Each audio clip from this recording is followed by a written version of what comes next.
Здравейте, колеги и колежки! Съм в оранжерията. След столовете на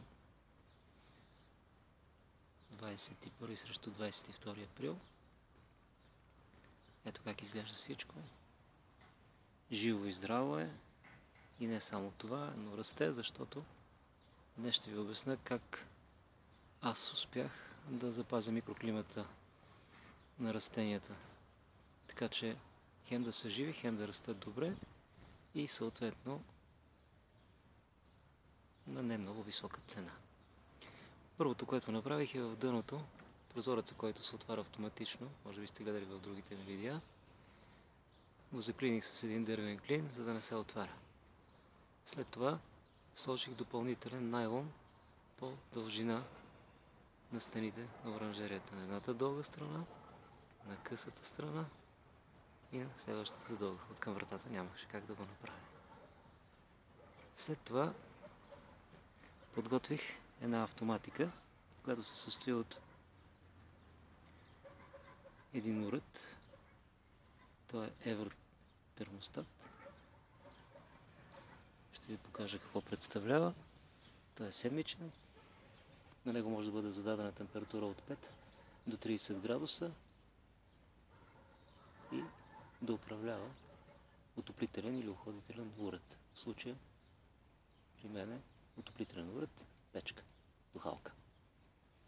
Настроил съм го на една програма за цялата седмица.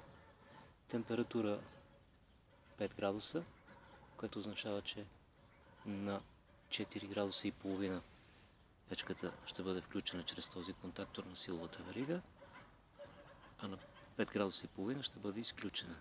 Изтерези са 1 градус. Това е най-оптималният вариант. Захранването получавам от един разклонител, който е вързан към, ще си изненадате, електромер, но когато тока не е твой, трябва по някакъв начин да го отчиташ. До сега за 2 седмици, всъщност от 17 април до днес 23 април, изразходената енергия е 28 кВт часа, сметнато по 20 стотинки, около 5,66 лева.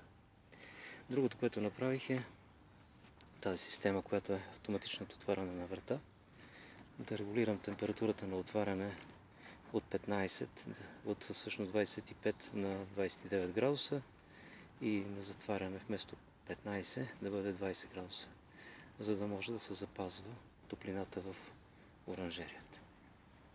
Ето това е захранването, това е силовата верига, която пуска мотора, който отваря вратата на оранжерията. Тази година, заради проблемите през миналата година с вятъра, планките са сменени с 10 мм. Ето и тази. Тя е 10 мм. И я сгънах на буквата Г и хванах отзад за гредичката, за да бъде по-стабилна. Тук отвън ще ви покажа, че направих една ветроопорна стена от 2 врати, които всъщност да пазят от вятъра вратата на оранжерията. Така, сега ще ви покажа и ще ви разкажа за сортовете, които съм насадил. Тук на тази лехичка сорта е Pink Rock. Засят на 1 февруари. А пък този, по-големия, пак е Pink Rock, обаче е засят на 7 януари. Вижте, тук ще ви покажа каква огромна разлика има. 23 дни разлика в засяването и каква е големина. Той цъфна всъщност по-късно, от няколко дни цъфти, от другите два сорта Афен и Honeymoon. Но се развива като растение прекрасно. Вижте, и тук е цъфнал. Тук почти разтвора на първа китка и с бутони на втора. Така. И стигаме до двата крайни стръка. Това е Афен, който е засят също на 7 януари. Вижте първа китка колко добре е нацъфтяла. И тук почти е отворена втора. Ето и тук. Тези два стръка съм ги насадил, тези две растения, за сравнение между трите сорта. Ето тук още един Афен, а пък до него Honeymoon. Почти равномерно се развиват. Само, че ханимун закъсня малко с цъфтежа, може би с 5 дни. Ето ханимун. Имат колтуци, които ще макна след 2-3 дни, за да мога да ги вкореня. Ще ги използвам по предназначение. Тези 5 растения са от второто засяване на 1 февруари, предишните бяха от 7 януари. Вижте разликата, тук не е чак толкова голяма, както при Pink Rock. Така, и отсреща ще ви покажа. В дъното на оранжерията има 2 растения Рапунцел. Това е чери, което се опитва вече да цъфти. Сложи го е така, просто за сравнение. Това са краставици Гирлинде, F1 или приличат на краставици Тимур. Имаше проблеми при тях, но пропланта ги спаси и за сега всичко се развива добре. Очаквам да почнат да плододават. Така.